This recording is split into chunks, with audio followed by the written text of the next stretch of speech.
There's multiple different areas of your life you can find mentorship. You can find mentorship with your family, with your friends, with your colleagues, and just having someone being willing to give you an opportunity sometimes in itself can be really inspiring. Sometimes you see stuff and you say, oh, I cannot do that. There's no way I can do that. And they will say, no, you can do this. You know, those people who have succeed are not that different from you. I think there's a privilege in being a mentor. There is a real joy in being able to share knowledge and share resource.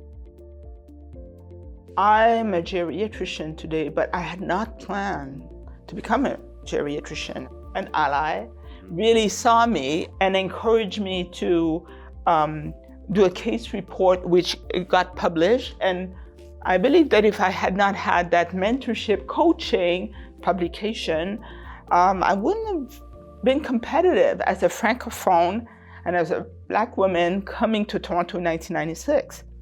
I think also that as a mentee, you have to be willing to show your vulnerability, to ask for help, to trust.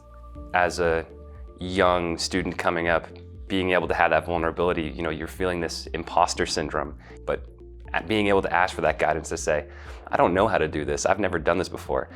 And then finding out later that, guess what, nobody knew how to do this when they were at your stage. Nobody has done it before when they were at your stage. They all were getting this type of help. I remember one of my PhD professors liked to say, if you don't have an imposter syndrome, you are probably an imposter. Yeah, true. This initiative of the Black Postdoc program at the Dalai Lama actually started in 2020. So I was part of the first cohort as a postdoc. And it was a really, really amazing opportunity. I took the lead of the program and I tried to follow in that aspect. For example, inviting people about how to negotiate a job offer.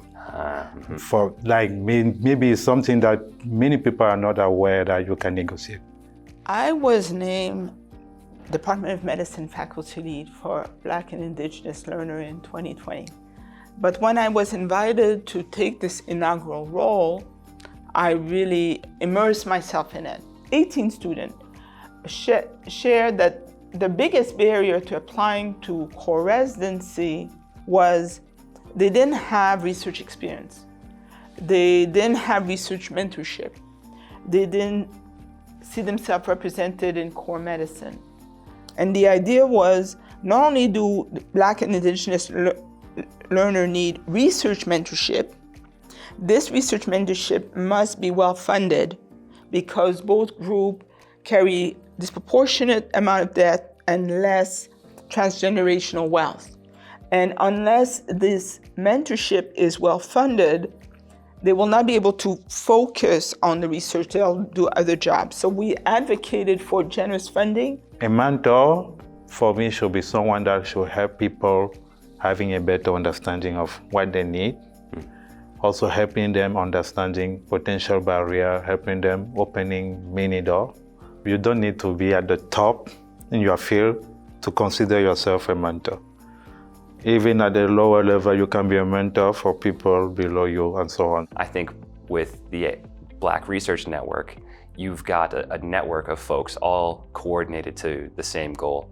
And if you yourself don't have the resources or the exact knowledge on how to solve a problem, well, then maybe someone else in the network does. What you're saying is so important, I think. As someone who's navigated the journey often alone, not part of a network, and I've benefited from family support, but there wasn't such a thing as the Black Research Network. These are really kind of more pointed aspect of mentorship, which through an organization like Black Research Network, you can create workshop, mobilize expert to really build capacity and really tap into the diversity of the Black diaspora, and and that adds really another level of complexity, but it also is very enriching.